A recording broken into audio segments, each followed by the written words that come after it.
Okay, so this is the third part of our following series, which is data structures in algorithm. So far we discussed about arrays and how to implement arrays like wise. From now I'm going to much more focus about pseudocode and C coding according to array traversing part, because I've discussed that we are going to cover several topics which depends on the arrays. So now we are on the array traversing. So from now there will be more pseudocodes and C code uh, which are reference to the that part. Okay, so in this video, in this tutorial, I'm going to discuss about how to write pseudocode for input data to an array. So in the previous one, I discussed how to output corresponding values from the values from the corresponding array. So this is how you input values to an array. Okay, so the first thing is basically you have to initialize the variables. So in here we are going to initialize let's say the lower bound of the array, because we have to know how in where we are going to start the implementations the corresponding values to the array. So it will be the lower bound.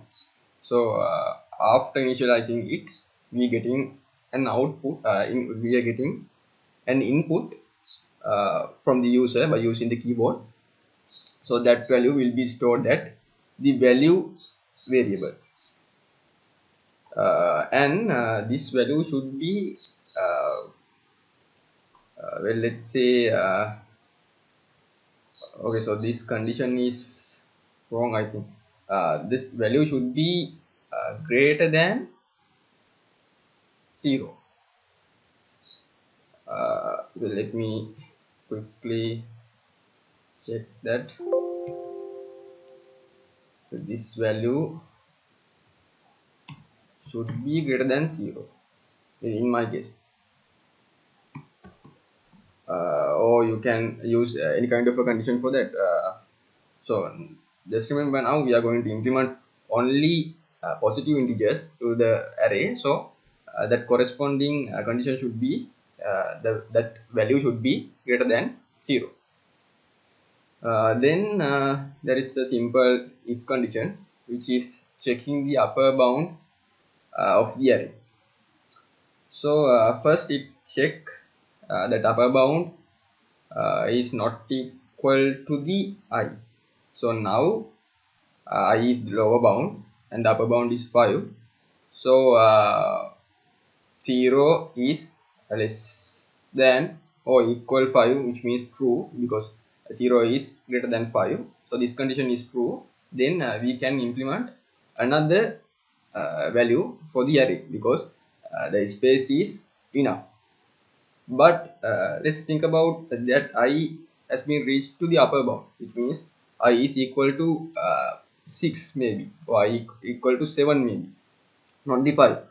So there is no any enough room to store that corresponding value, because array has been full, because lower bound get into 5 means the all these 6 element has been completely initialized. So there is no enough space to store another value.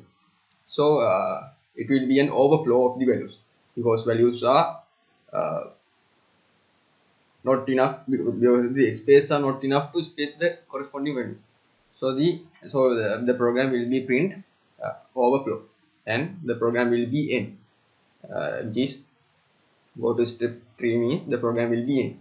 Otherwise, if the space is enough, then this will continuously get in the values and increase the I values and stored in the stored that corresponding value to the array. Okay, so let's see how to write a C program to that. So this is how our program will be shown after the snipping. Okay, so let's do the C code. Okay, so I'm using C programming language, and I discussed how to create this C file in the previous episode. So if you are not aware of how to create and implement the basic C program, please make sure watch the previous videos. Okay, so now I can open up my Dev C double plus, which is the uh, software that I'm going to use to coding purposes. Okay, so don't mind that code because it is a previous code that I've been doing. Okay, so first we should call the corresponding preprocessor, which is stdio.h, and now we can call our main method. So in here there will be several variables. In my case, I value and array for store that corresponding values. Well, I think this array might having 6 elements. So, okay, so now we can get a value from a user. So first we should printf,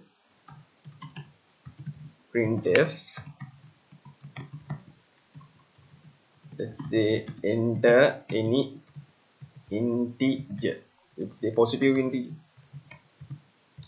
enter any positive integer. Then we can store that decimal value or data at the value variable. Now we should do this corresponding process again and again, so we should use while loop. In this case I will use the condition for while if value is not equal to let's say 0, which means when you are entering 0, okay, so let's say -1, when you are entering -1 to the program, this process will be in, because when value is equal to -1, the condition will be false, so this condition will be not longer will be run. Okay, so if it is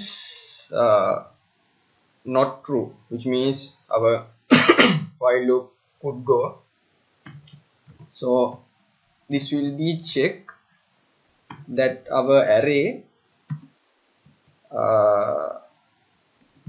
which is the I is not equal to 6, because it should not be exceeded the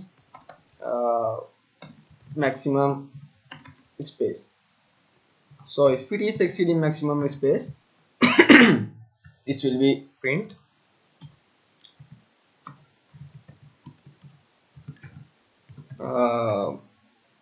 overflow. Okay, I'll use new line functions, otherwise this will be not much good. And if it is overflow, the program will be break. If it is not exceeding, which means there is enough space to store a value to that corresponding array, so that value will be stored, so that my okay, let's say this is a array arri, which means the corresponding position in the array. So now I think you might be aware of the indexing of the array, because I discussed this one in the previous video.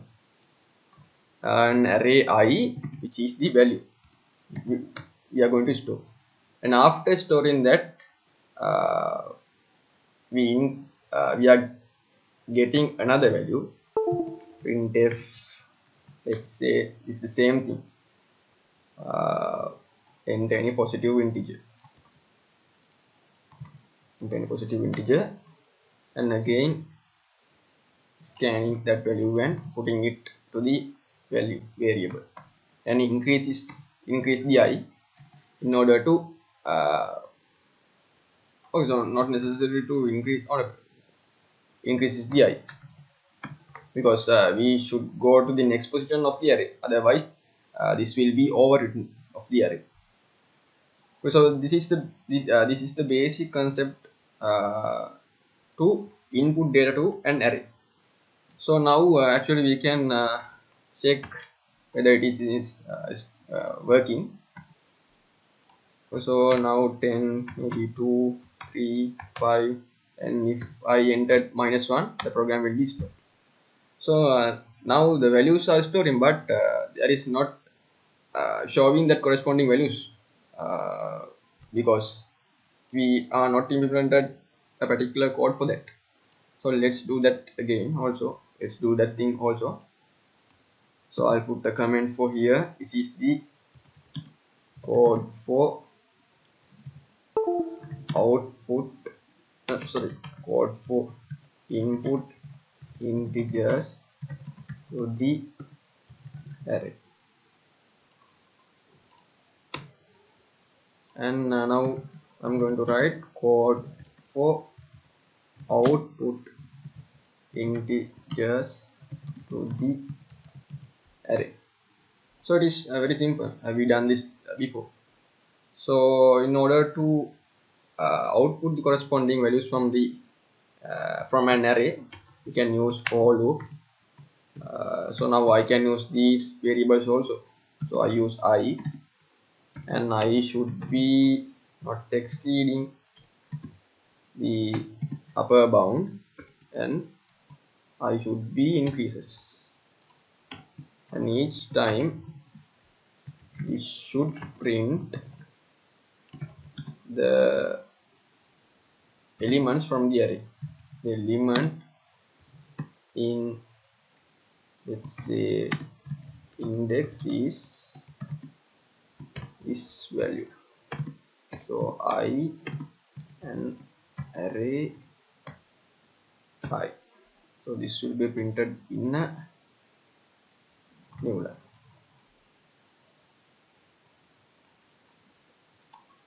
And okay, so this will be printed the corresponding values in the array. Okay, let's check it out. First I compile, then run. Okay, maybe we add some values 10, 2, 5, 3, 6, 4, like that, and -1. Also -1. So this will be printing the corresponding values, but I add this wrong value in here, so it has been taken -1. So let me run that again. 5, 8, 7, 10, maybe 46, so something like that, or -1. Okay, so this will print the array, but I think it is storing the 1, 2, 3, 4, 5, 6.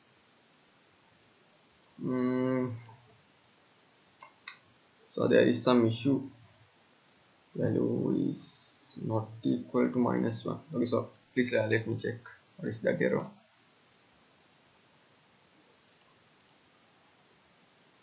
Okay, so there are several few errors at our code. The first one is in here. I haven't put the D value, because this is the decimal value stored in the place, so it should be like this, otherwise the program won't be work correctly. And the next thing is this one should not be equal to 6, because we only have to print to the upper bound. So now the code will work. Okay, so I think the errors has been fixed. Then let's run the program again.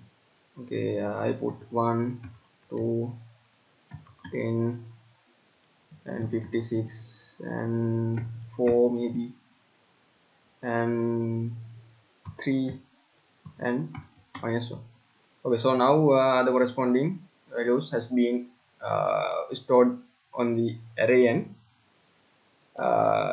it is outputting the values correctly.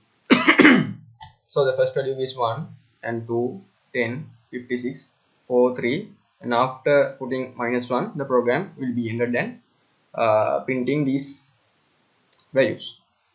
So that is basically how uh, we code we do code for the output and input values to the array. So this is all for this tutorial. Thank you.